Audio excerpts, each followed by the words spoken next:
सभी स्टूडेंट्स को नमस्कार बेटा। सबसे पहले तो आप सभी का हार्दिक अभिनंदन और स्वागत। और इस वीडियो के माध्यम से मैं आप लोगों के साथ कुछ महत्वपूर्ण चीज़ों के ऊपर डिस्कस करने वाला हूं, जिसमें एक तो आप लोगों के होम असाइनमेंट को लेकर के है। होम असाइनमेंट कैसे बनाना है, टॉपिक का सिलेक्शन कैसे करें, कितने बनाने हैं, इन सब को लेकर के चर्चा इस वीडियो में मैं करूँगा आप लोगों के साथ। तो एक तो होम असाइनमेंट हमारे लिए मुद्दा रहेगा पूरे वीडियो में। इसके अतिरिक्त एक चीज़ जो है मैं डिस्कस करूँगा कि सेकेंड ईयर थर्ड ईयर के पेपर कब होंगे, उनका टाइम टेबल कब आएगा, और इसके अतिरिक्त जो है किस सब्जेक्ट में प्रैक्टिकल होंगे, किस में नहीं होंगे, इसको लेकर के भी हम लोग चर्चा कर लेंगे। एक चीज़ मैं सभी बच्चों से कहना चाहूँगा बेटा, जब आप वीडियो देखते हो और यदि 10 मिनट आप मेरे लिए नहीं दे सकते हो ना, तो फिर आप ये अपेक्षा मत करो कि यार सर आपके हर मैसेज का रिप्लाई करेंगे या फिर आपकी इतनी सहायता करेंगे, क्योंकि टाइम निकाल के और आपके लिए छुट्टी के दिन भी सारी चीज़ें साझा करना बहुत आसान नहीं होता है। तो आप लोग एक तो पहले पूरा वीडियो देख लें, और उसके बाद यदि आपको लगता है कि सर ये सवाल छूट गया, तो आप कमेंट कीजिएगा। देखिए होम असाइनमेंट जो है, अब मैं शुरू कर रहा हूँ इसको। देखिए होम असाइनमेंट को लेकर के मैं पहले चर्चा कर रहा हूँ कि ये प्राइवेट का है या रेगुलर का है या सबका है। मैं ऑलरेडी आप लोगों को बता चुका हूं कि जो प्राइवेट स्टूडेंट हैं उनके लिए फ़िलहाल ये असाइनमेंट की प्रक्रिया चल रही है बीए, बीएससी और बीकॉम में।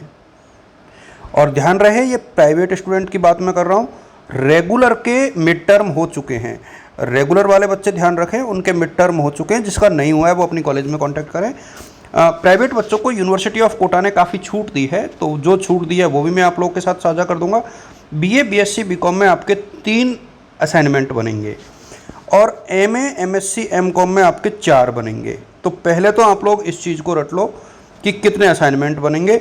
जितने पेपर हुए हैं उतने, सिर्फ कंपलसरी को छोड़ के जितने पेपर आपके हुए हैं, यानी हर पेपर का असाइनमेंट बनेगा।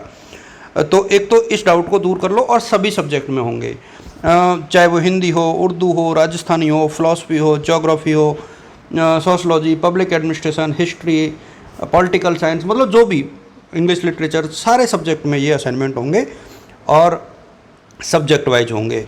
अच्छा, कितने पेज में बनाना है, ये बहुत महत्वपूर्ण सवाल है। तो और फाइल कैसी बनानी है, तो पेज देखिए आप लोग 12 से 17 पेज के बीच में इसको बना सकते हो, इसमें कहीं कोई दिक्कत नहीं है। 15 to 17 पेज। अब ये पेज आप लोग फाइल ले लीजिए मार्केट से, ट्रांसपेरेंट जो आती है, कोटा वालों की भाषा में बोलूँ तो वो जो डंडी लगती है लास्ट में, तो ट्रांसपेरेंट फाइल आती है, वो आप लोग ले लें। पेज ले लें आप लोग, एक तरफ से ब्लैंक वाले लोगे तो ज़्यादा बढ़िया रहेगा, क्योंकि उसमें फाइल आपकी थोड़ी अच्छी लगेगी, सुंदर लगेगी। तो ये डाउट दूर हुआ। अच्छा, कौन सा पेन यूज़ ले सकते हैं, तो आप लोग कोशिश करें ब्लू ऑब्लिक ब्लैक। इसके अतिरिक्त कहीं कहीं पॉइंट्स में आप लोग दूसरे भी यूज़ ले सकते हो।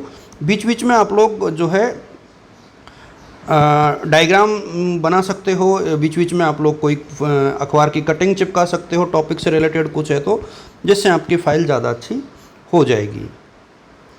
तो एक तो ये चीज़ हो गई। अच्छा, एमए, एमएससी, एमकॉम में हर पेपर की अलग फ़ाइल है, तो पेपर का नाम आपको बहुत अच्छे से याद होना चाहिए कि आपके पेपर का नाम क्या है। अच्छा, सेकेंड ईयर थर्ड ईयर में बनेगी या नहीं बनेगी? बिल्कुल नहीं बनेगी। इसमें जैसे पहले प्रैक्टिकल होते थे, वही प्रैक्टिकल विषयों में प्रैक्टिकल होंगे। जिसमें फ़ाइल नहीं बनती थी उसमें नहीं बनेगी, जिसमें बनती थी उसमें बनेगी। जैसे सोशलॉजी में सिर्फ रेगुलर की बनती है फाइनल में, सोशलॉजी में सिर्फ रेगुलर की फ़ाइल बनती है, प्राइवेट की नहीं बनती है। तो अभी भी जो है वही रहेगा। सेकेंड ईयर थर्ड ईयर की बात कर रहा हूँ मैं, तो सेकेंड ईयर में तो नहीं बनती अभी भी, रेगुलर में भी नहीं बनती, सिर्फ थर्ड ईयर में सोशलॉजी में बनती है। बाकी ज्योग्राफी है, इकोनॉमिक्स है, इसके अलावा होम साइंस है, साइकोलॉजी है, ड्राइंग एंड पेंटिंग है, टीडीपी है, जीपीएम है, म्यूज़िक है।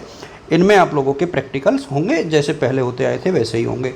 तो इसको लेकर के किसी भी प्रकार का डाउट आपके मन में नहीं होना चाहिए। अच्छा, पहला पेज कैसे तैयार करना है, उसको लेकर के मैं थोड़ा सा आपको बता दूं।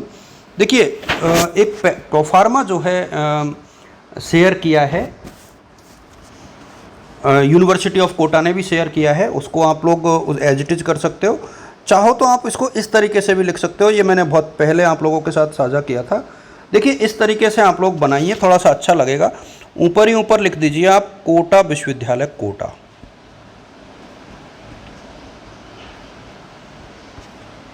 ये तो आपने ऊपर ही ऊपर लिख दिया, ठीक है। तो एक प्रकार से ये तो यूनिवर्सिटी का हो गया। अब जब सॉरी ये थोड़ा सा कोटा विश्वविद्यालय कोटा, इसके बाद आप यहाँ लिखोगे परीक्षा केंद्र का नाम। तो एक तो क्लास, तो इसमें आप लोग डायरेक्ट लिख दो, जैसे BA first semester 1, roll number, नाम, ये सारी चीज़ें आप लोग लिख दो जो मैंने 10-11 पॉइंट शेयर किए थे ना। परीक्षा केंद्र यानी सेंटर का नाम, अब हिंदी और इंग्लिश में से किसी एक में ही लिखें, दोनों में अलग अलग लिखने की कहीं आवश्यकता नहीं है। एनरोलमेंट नंबर, पेपर का नाम, तो पेपर का नाम जो भी है, पेपर का कोड, ये बहुत सामान्य सी चीज़ें हैं। तो ये डिटेल्स आप लोग लिख दोगे तो इससे आपका काम हो जाएगा। ज़रूरी नहीं कि आप बार बार में परीक्षा केंद्र का नाम लिखो। तो देखिए जिन्होंने फॉर्म राजकीय कला कन्या महाविद्यालय कोटा में जमा कराई है, वो नेम ऑफ द कॉलेज में भले ही राजकीय कला कन्या महाविद्यालय कोटा लिख दे और परीक्षा केंद्र के जगह पर वो सेठ रामजी दास मोदी कॉलेज कर दे, कोई फ़र्क नहीं पड़ता उससे। वो एक बहुत सामान्य सी प्रक्रिया है, उसके अकॉर्डिंग आप लोग चलोगे तो मेरे हिसाब में कहीं कोई मेजर इशू नहीं आना चाहिए। तो ये कहानी तो हो गई एक प्रकार से होम असाइनमेंट की, और ये सभी विषयों में है, और इसको लेकर के अलग अलग वीडियो में हर सब्जेक्ट वाइज आप लोग चाहोगे तो बना देंगे। टेलीग्राम ग्रुप आप लोग ज्वाइन करके रखो, टेलीग्राम ग्रुप पर मैं सब्जेक्ट वाइज भी साझा करूँगा। अब हम लोग बात करें दूसरे एस्पेक्ट को लेकर के। दूसरा एस्पेक्ट यहाँ पर यह है कि जो सेकेंड ईयर थर्ड ईयर के पेपर हैं, ख़ासतौर पे सेकेंड और थर्ड ईयर के, इनका टाइम टेबल मेरे हिसाब में 15 तक आ सकता है। और जैसे ही ये टाइम टेबल आएगा, इसके बाद ये एग्ज़ाम संभवतः मैं बता रहा हूँ 26 अप्रैल के बाद होंगे।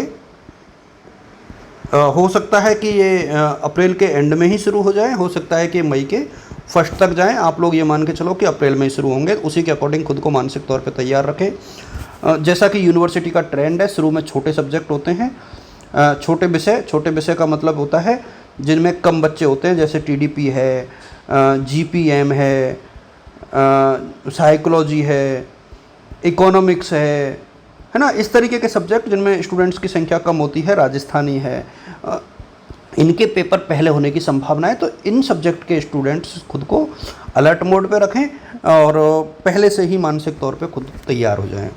देखिए ये कुछ मोटी मोटी चीज़ें थी जो मैं आप लोगों के साथ साझा करना चाह रहा था, और उम्मीद करता हूँ कि शायद आपके लिए ये ठीक रहेगा। आप सभी को शुभकामनाएं। Wishing you all the best और good luck. Thanks to all of you.